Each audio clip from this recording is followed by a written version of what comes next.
देहरादून में विद्या भारती ने किया मेधावी छात्रों का सम्मान। हाई स्कूल इंटर के मेधावी छात्रों का किया गया अभिनंदन। कहा, उत्तराखंड ने देश में सर्वप्रथम नई शिक्षा नीति को किया लागू।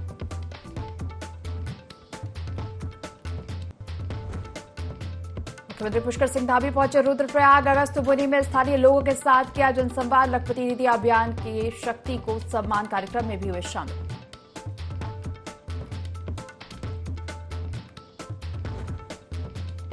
हरिद्वार में सांसद चंद्रशेखर रावण का विवादित बयान। कहा, पत्रकारों से गोली लगने का डर और पत्रकार गोली मार दे क्या भरोसा।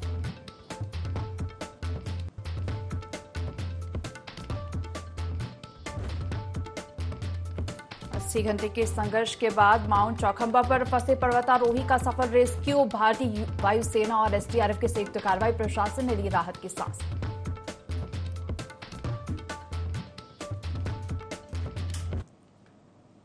देवभूमि लाइव देख रहे हैं यहाँ पर। मैं हूं आपके साथ दिव्या। बुलेटिन की शुरुआत करेंगे खबरों के साथ। राजधानी देहरादून के विद्या भारती स्कूल में मेधावी छात्र छात्राओं के सम्मान समारोह का आयोजन किया गया, जिसमें मुख्यमंत्री पुष्कर सिंह धामी और शिक्षा मंत्री धन सिंह रावत के साथ कई शिक्षक और भारी संख्या में छात्र छात्राएं भी मौजूद रहे।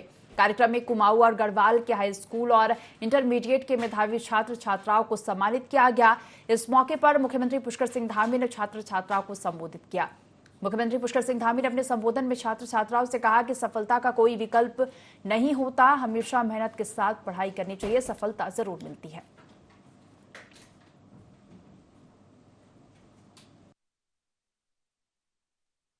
हमारे सभी उदयमान छात्र छात्राएं जिन्होंने हाई स्कूल और इंटर की परीक्षाओं में उच्च वरीयता में उच्च स्थान प्राप्त किया है, उन सभी को यहाँ पर सम्मानित किया गया है। और निश्चित रूप से ये इन सभी के लिए जहाँ प्रोत्साहन है, आगे के लिए इनके लिए एक प्रेरणा भी है कि आने वाले समय में सभी परीक्षाएं जो भी इन्होंने जीवन में देनी है, उन सभी में ये उच्च स्थान प्राप्त करें। हरियाणा विधानसभा चुनाव रिजल्ट को लेकर मुख्यमंत्री पुष्कर सिंह धामी का कहना है कि मतदान संपन्न हो चुका है, रिजल्ट आना बाकी और नतीजे सकारात्मक आएंगे। आपको बता दें, हरियाणा में विधानसभा चुनाव को लेकर केंद्र ने स्टार प्रचारक और उत्तराखंड के मुख्यमंत्री पुष्कर सिंह धामी को चुनाव प्रचार की जिम्मेदारी सौंपी। सीएम धामी ने हरियाणा में बीजेपी प्रत्याशियों के पक्ष में कई जनसभाएं और रोड शो भी किया।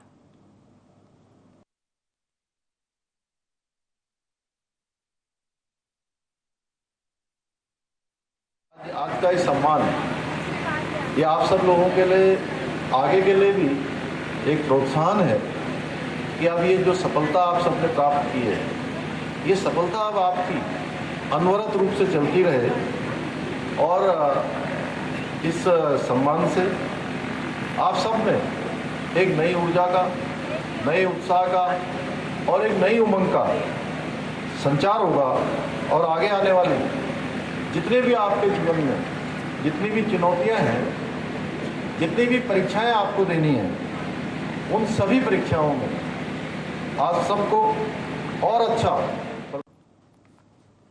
उत्तराखंड में एक बड़े साइबर हमले ने राज्य के पूरे आईटी सिस्टम को ठप कर दिया, जिसके चलते सरकारी और कई महत्वपूर्ण वेबसाइटें और सेवाएं बंद हैं। मामले को लेकर मुख्यमंत्री पुष्कर सिंह धामी भी गंभीर हैं और उन्होंने बैठक कर सोमवार तक सिस्टम ठीक करने के अधिकारियों को निर्देश दिए हैं। सीएम का कहना है कि जल्द ही डाटा रिस्टोर किया जाएगा और इस प्रकार की घटना आगे ना हो, इसके लिए बैकअप रखने को कहा गया है।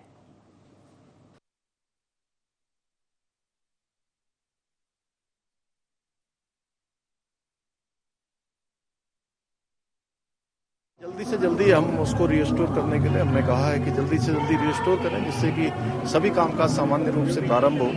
और काफ़ी सफलता उस पर प्राप्त हो गई और जल्दी हमने काफ़ी सारी मीटिंग की है, उसमें समीक्षा भी की है कि भविष्य में इस प्रकार की घटनाएं न हो, उसके लिए बैकअप रखा जाए, अन्य प्लान भी तैयार किए जाए।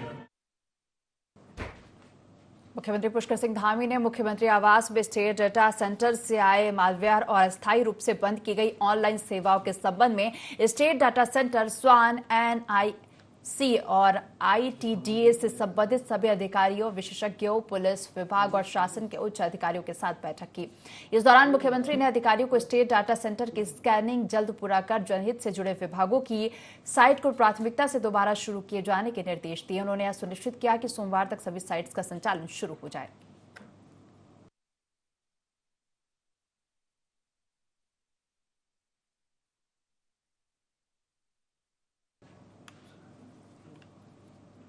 झाबी सरकार द्वारा उत्तराखंड में सफाई कर्मचारी आयोग में नए सदस्य जुड़ने के बाद उत्तराखंड में सफाई कर्मचारी आयोग काफी एक्टिव दिख रहा है और समय समय पर सफाई कर्मचारियों के साथ बैठक का आयोजन कर उनकी शिकायतों का निस्तारण भी होता हुआ दिखाई दे रहा है। उसी क्रम में जनपद उधम सिंह नगर की मडुआ डाबरा की नगर पंचायत में राज्य सफाई कर्मचारी आयोग के सदस्य हर्ष रत्नाकर पहुंचे, जहां सफाई कर्मचारियों के साथ बैठक कर उनकी समस्याएं सुनी और कुछ समस्याओं का समय पर ही निराकरण कर दिया गया। लेकिन सफाई कर्मचारियों ने अपने ठेकेदार के खिलाफ जमकर मोर्चा खोल दिया। सफाई कर्मचारियों ने ठेकेदार के उत्पीड़न का आरोप लगाते हुए बताया कि मनमर्जी तरीके से हमसे काम लिया जाता है और मनमर्जी तरीके से ही कभी भी एब्सेंट लगा दी जाती है, ना ही पीएफ दिया जाता और ना ही हमारी कोई सुनवाई की जाती है।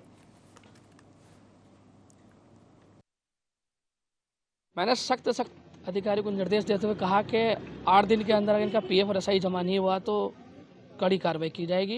ये हमारे आदरणीय पुष्कर सिंह धामी जी की सरकार है। पुष्कर सिंह धामी जी की सरकार में अगर कोई अधिकारी ने भी कोई भी गलती की तो बख्शा नहीं जाएगा। मीटिंग में हमने ये निर्णय लिया है कि जिनको 10 साल हो गए हैं हमारी सरकार उनको परमानेंट करेगी।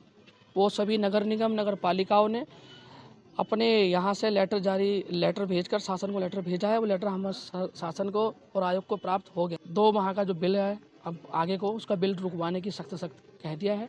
बिल रुकवाया जाएगा और कर्मचारियों का जो है पीएफ एसआई नहीं जमा हो रहा है, इसका क्या घोटाला है क्या नहीं, इसका जवाब यो साहब आपको कॉन्फ्रेंस लेंगे तो उसका जवाब दे देंगे।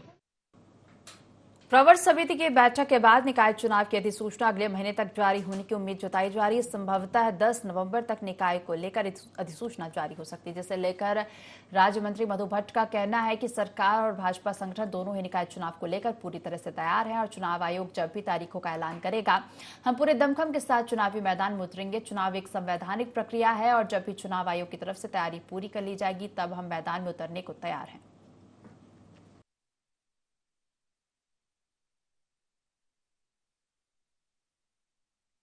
सरकार पूरी तरह से चुनाव के लिए तैयार है और जो हमारा चुनाव आयोग है वो अभी सारी प्रक्रियाएं, क्योंकि आरक्षण से संबंधित और कई ऐसे उसकी जो है वो पूरी प्रक्रिया जो होती है उसके तहत जो है चुनाव आयोग जो है वो तैयारी के साथ और हर प्रकार की तैयारी सरकार ने कर ली है और मुझे लगता है कि शीघ्र ही जो है निकाय चुनाव किए जाएंगे।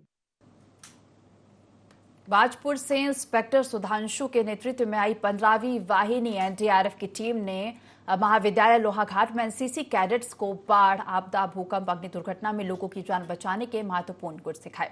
महाविद्यालय के एनसीसी लेफ्टिनेंट कमलेश सक्टा की अध्यक्षता में हुई कार्यक्रम में एनडीआरएफ टीम ने एनसीसी कैडेट्स को सीपीआर देना, चोट लगने पर खून बहने को रोकना, बाढ़, भूकंप में लोगों की जान बचाने और अग्नि दुर्घटना में लोगों को बिल्डिंग से बाहर निकालने, अग्निशमन यंत्रों का प्रयोग करने संबंधित महत्वपूर्ण जानकारी दी गई।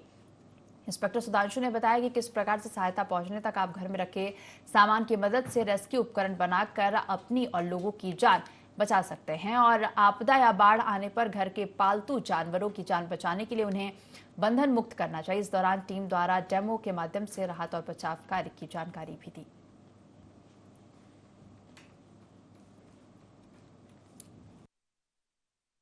राष्ट्रीय आपदा मोचन बल का आज यहाँ पर यह प्रशिक्षण शिविर लगा हुआ है। इसका उद्देश्य है कि उत्तराखंड राज्य, जैसा आप जानते हैं, बेहद ही संवेदनशील राज्य है और यहाँ पर तमाम प्रकार की आपदाएं लगातार आती रहती हैं। विगत माह में भी उत्तराखंड राज्य के इसी चंपावत जनपद में तमाम प्रकार की भूस्खलन और जनहानि भी हुई है।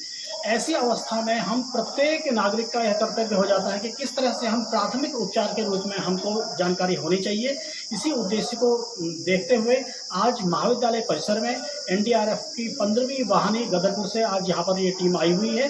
इसके माध्यम से प्राथमिक उपचार के संदर्भ में, प्राथमिक सीपीआर के संदर्भ में यह एक डेमो प्रोग्राम चल रहा है। जेएमवीएन के पूर्व उपाध्यक्ष और जनसंघर्ष मोर्चा के अध्यक्ष रघुनाथ सिंह नेगी ने शक्ति नहर पर 60 के दशक में बने पुलों की खस्ता हाल पर चिंता जाहिर करते हुए नए पुलों की मांग करते हुए इन रास्तों पर वैकल्पिक मार्गों की मांग की है, जिसके लिए उन्होंने ऊर्जा सचिव को ज्ञापन भेजकर इस संबंध में मांग की है। इसी क्रम में विकासनगर में आयोजित पत्रकार वार्ता के दौरान मोर्चा अध्यक्ष रघुनाथ सिंह नेगी ने कहा कि केंद्रीय सड़क अनुसंधान संस्थान भारत सरकार ने अपनी रिपोर्ट में शक्ति नहर पर बने पुलों के जीर्ण शीर्ण होने, पिलर के क्रैक होने, रोलर बेरिंगों का मिसअलाइन होने का उल्लेख किया, तो वहीं विभागीय अधिकारियों ने भी इसे गंभीरता से लेते हुए भारी वाहनों की आवाजाही पर रोक लगाने की बात कही है।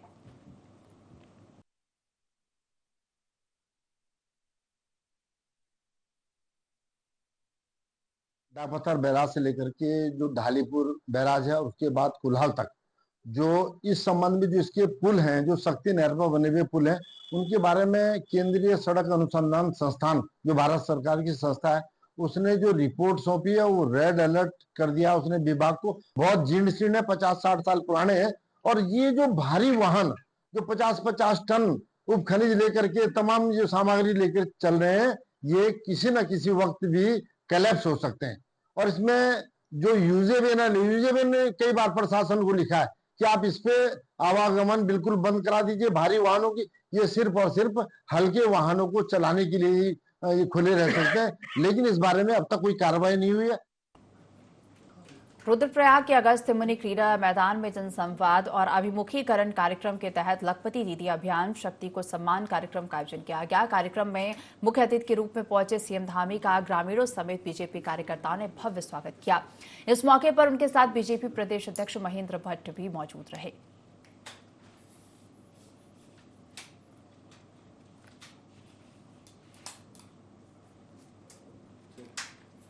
खबर रुद्रप्रयाग से है, जहां अगस्त्य मुनि क्रीड़ा मैदान में जनसंवाद और अभिमुखीकरण कार्यक्रम के तहत लखपति दीदी अभियान शक्ति को सम्मान कार्यक्रम का आयोजन किया गया और कार्यक्रम में मुख्य अतिथि के रूप में सीएम पुष्कर सिंह धामी पहुंचे, जिनका ग्रामीणों और बीजेपी कार्यकर्ताओं ने भव्य स्वागत किया।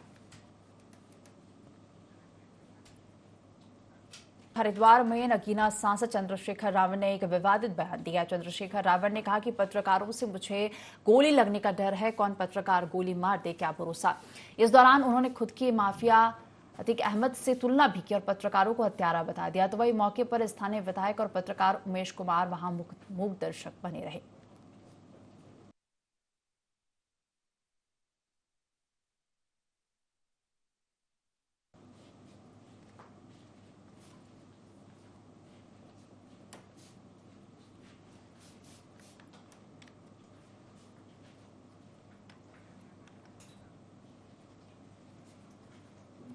विकासनगर में राष्ट्रीय शिक्षा नीति 2047 तक विकसित राष्ट्र की ओर भारत विषय पर एक दिवसीय राष्ट्रीय सम्मेलन का आयोजन किया गया। कार्यक्रम में पूर्व मुख्यमंत्री और हरिद्वार सांसद त्रिवेंद्र सिंह रावत ने बतौर मुख्य अतिथि शिरकत की। इस सम्मेलन में शिक्षाविदों, शिक्षकों और शोध छात्र और छात्राओं ने भाग लिया। साथ ही 2047 तक भारत को एक विकसित राष्ट्र बनाने के दृष्टिकोण में राष्ट्रीय शिक्षा नीति की परिवर्तनकारी भूमिका पर चर्चा की। राष्ट्रीय सम्मेलन में विभिन्न विशेषज्ञ पैनल चर्चाओं का आयोजन किया गया।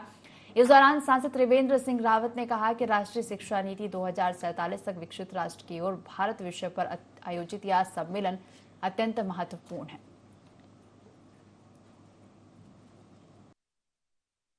मेरे सामने एक जो बच्चा रिसर्च कर रहा है, उसने भी अपनी बात यहाँ पर रखी है।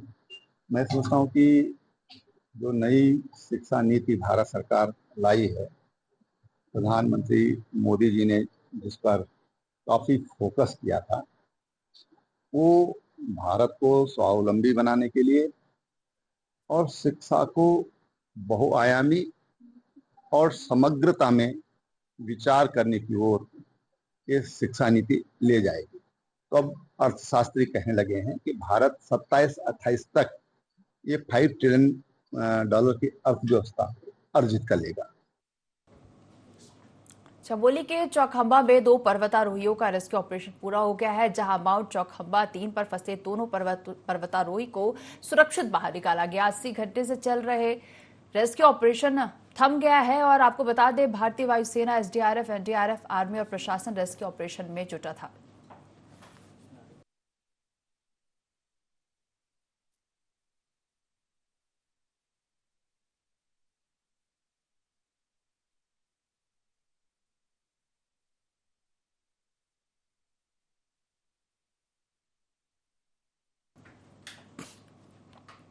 संभागीय परिवहन विभाग ने मसूरी के विभिन्न क्षेत्रों में रेंटल बाइक, स्कूटी कार्यालय पर जाकर दस्तावेज खंगाले और इस दौरान कई अनियमितताएं पाई जाने पर उनकी रिपोर्ट बनाकर उच्च अधिकारियों के सामने पेश की जाएगी। परिवहन कर अधिकारी अनुराधा पंत ने लंढौर बाजार पिक्चर पैलेस लाइब्रेरी क्षेत्र में सघन चेकिंग अभियान चलाया। इस दौरान रेंटल स्कूटी बाइक संचालकों में हड़कंप मच गया। परिवहन कर अधिकारी ने दस्तावेजों को देखा और पार्किंग के बारे में भी जानकारी दी।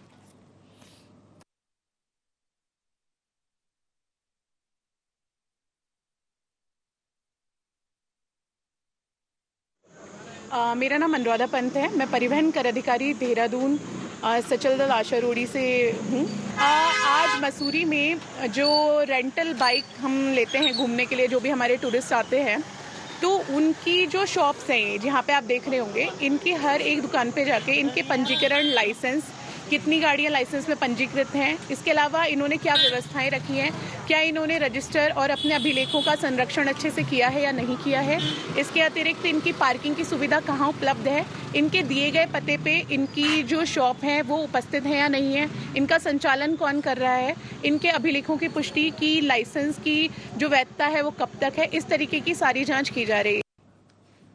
नवरात्रों के दिनों में सभी जगहों पर रामलीलाओं की धूम है। हरिद्वार की जिला जेल में भी रामलीला चल रही है। इस रामलीला की खासियत यह है कि इसमें किरदार निभाने वाले कलाकार कैदी ही हैं और इसमें अन्य धर्म के कैदी भी आगे बढ़कर भूमिका निभा रहे हैं और रामलीला के लिए या एक माह पहले से प्रैक्टिस करना शुरू कर देते हैं और उनकी मेहनत का परिणाम रामलीला मंचन में देखने को मिलता है। जेल में बंदी पूरी श्रद्धा के साथ रामलीला को देखते हैं। रामलीला की वजह से जिला कारागार का नजारा भगवान राम की आस्था में डूबा हुआ दिखाई दिया। जेल अधीक्षक के मुताबिक सभी बंदी पूरे उत्साह से बढ़ चढ़कर रामलीला का मंचन करते हैं।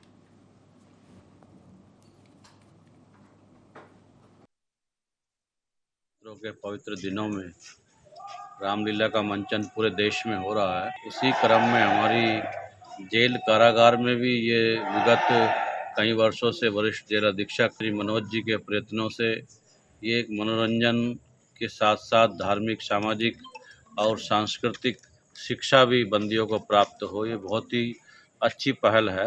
मैं इसका स्वागत करता हूं और इससे हमारी जो भारत की सभ्यता और संस्कृति है वो यहाँ पर काफ़ी बड़ी मात्रा में आए हुए बंदी भी उससे ज्ञान ग्रहण करते, ये एक सार्थक पहल है। विगत 3 वर्षों से जो है जिला कारागार हरिद्वार में भी रामलीला का आयोजन किया जा रहा है और ये 9 दिन तक जो है इस रामलीला कार्यक्रम का आयोजन इस कारागार में किया जाएगा और ये पूरा कार्यक्रम जो है बंदियों द्वारा ही जो है निर्देशित होता है, अभिनीत होता है।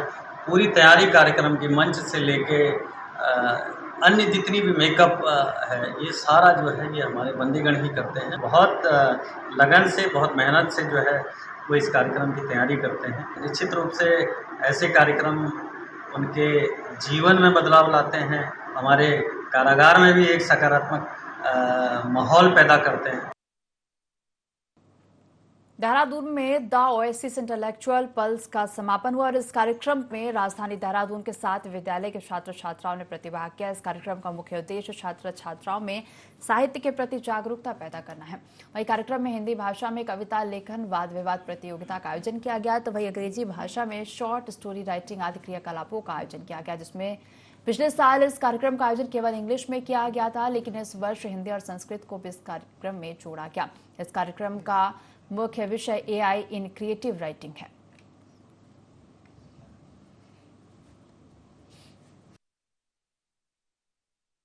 ये एक लिटरेरी फेस्टिवल है। इसमें 3 भाषाओं में हमारे विभिन्न प्रतियोगिताओं का आयोजन हुआ था, जिसमें अंग्रेजी, हिंदी और संस्कृत थी। संस्कृत में हिंदी श्लोक वाचन प्रतियोगिता का आयोजन हुआ था। हिंदी में कविता लेखन, कविता वाचन और वाद विवाद प्रतियोगिता का आयोजन हुआ था। और इंग्लिश में इंग्लिश डिबेट थी, English poetry writing, poetry recitation, short story writing events का आयोजन किया गया था। ये बच्चों में साहित्य के प्रति रुचि जगाने के उपलक्ष्य में ये फेस्टिवल का आयोजन होता है। ये इसका दूसरा साल है। पिछले साल से हमने इसको करना शुरू किया था। पिछले साल ये सिर्फ अंग्रेजी में था। This year we have started doing it in English, Hindi and Sanskrit. इसमें पूरे देहरादून से 7 विद्यालयों ने प्रतिभाग किया था, जिसमें Doon school, Himjyoti, Doon International, Kasiga, Wynberg Allen कुछ प्रमुख स्कूल थे।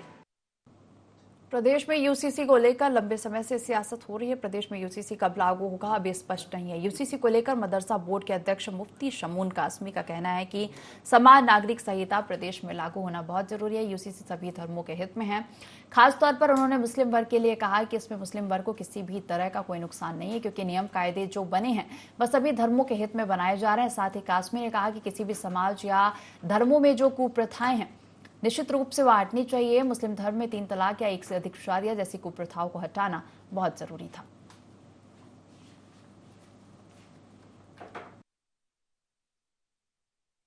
आठ साल से मुसलमानों को खास तौर से कांग्रेस ने सिर्फ वोट बैंक बनाए रखा और उनके अनपढ़ होने का फायदा उठाया और उन्हें लिखने पढ़ने नहीं दिया, यानी मुख्य धारा से उन्हें मेन स्ट्रीम से काटा। उनका उद्देश्य यही था कि ताकि मुसलमान इस लायक न रहें कि वो अपने अच्छे और बुरे को पहचानें। मैं आज ये कह सकता हूं कि यूसीसी किसी भी धर्म के खिलाफ नहीं है और इस्लाम के भी नहीं है। यूसीसी का एक भी कानून किसी भी धर्म से नहीं टकराता है, इस्लाम से भी नहीं टकराता है और मुसलमानों को इसका कोई नुकसान नहीं है। मैं ये बात कह सकता हूं कि कुप्रथाओं पर अंकुश लगेगा, महिलाओं को सम्मान मिलेगा, बराबरी मिलेगी। यूसीसी से कोई नुकसान किसी भी समुदाय का नहीं होगा। चंपावत जिले के प्रमुख पर्यटन का केंद्र लोहाघाट की प्रसिद्ध कोली झील को एक बार फिर पर्यटकों के लिए खोल दिया गया है, जिस कारण एक बार फिर से झीलों में पर्यटकों की आमद होने लगी है। सिंचाई विभाग के द्वारा मानसून काल को देखते हुए सुरक्षा के दृष्टिगत झील को 2 महीने के लिए बंद किया गया था, जिसे पर्यटकों के लिए खोल दिया गया। वही झील खुलने से नौका संचालकों के चेहरे की रौनक लौटी है। नौका संचालकों ने बताया कि सिंचाई विभाग के द्वारा झील को एक बार फिर से खोल दिया गया, जिस कारण पिछले 2 महीने से उनका बंद पड़ा रोजगार एक बार फिर से शुरू हो गया। उन्होंने बताया कि पहले दिन पर्यटक कम संख्या में पहुंचे, लेकिन अब झील खुलने की जानकारी होने पर बड़ी संख्या में पर्यटक नौकायन के लिए झील पहुंचेंगे। नौका संचालकों ने झील समय से खोलने के लिए सिंचाई विभाग को धन्यवाद भी दिया।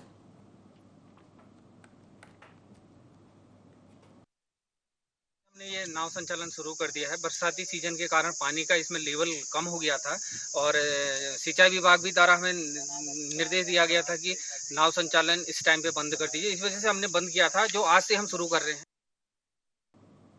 केंद्र ने 2025 तक उत्तराखंड को 480 मेगावाट अतिरिक्त बिजली देने की सौगात दी है, जिसके चलते प्रदेश में बिजली संकट से लोगों को राहत मिलेगी। भाजपा प्रदेश प्रवक्ता हनी पाठक का कहना है कि डबल इंजन की सरकार से प्रदेश लगातार प्रगति की ओर आगे बढ़ रहा है और केंद्र ने प्रदेश को 480 मेगावाट अतिरिक्त बिजली की सौगात दी, जिस पर मुख्यमंत्री पुष्कर सिंह धामी ने आभार जताया। सीएम ने दिल्ली में केंद्रीय मंत्री से मुलाकात कर प्रदेश के लिए अतिरिक्त बिजली की मांग की थी और केंद्र ने मांग को धरातल पर उतारा। उन्होंने कहा कि पीएम मोदी को जो वादा किया था कि आने वाले दशक उत्तराखंड का होगा, उस पथ पर निरंतर सीएम धामी के नेतृत्व में प्रदेश आगे बढ़ रहा है।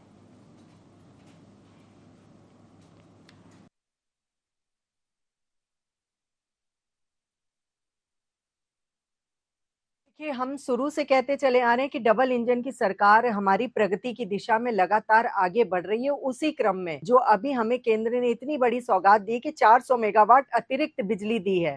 केंद्र सरकार ने एक हफ्ते में ही अतिरिक्त इसका कोटा जून 2025 तक बढ़ाया है। उसके लिए हमारे मुख्यमंत्री श्री पुष्कर सिंह धामी जी ने बहुत ही आभार जताया। जिस प्रकार से वो दिल्ली में जाकर केंद्रीय मंत्री से मुलाकात किए हैं, उत्तराखंड की प्रॉब्लम को देखते हुए उन्होंने अतिरिक्त मेगावाट बिजली की जो मांग रखी थी उसको धरातल पर जिस प्रकार से उतारा गया, ये कहा जा सकता है कि डबल इंजन की सरकार लगातार प्रगति कर रही है उत्तराखंड में। और जो वायदा किया था हमारे यशस्वी प्रधानमंत्री श्री नरेंद्र मोदी जी ने कि आगे आने वाला दशक उत्तराखंड का दशक होगा, उस पथ पे लगातार निरंतर हम आगे चल रहे हैं।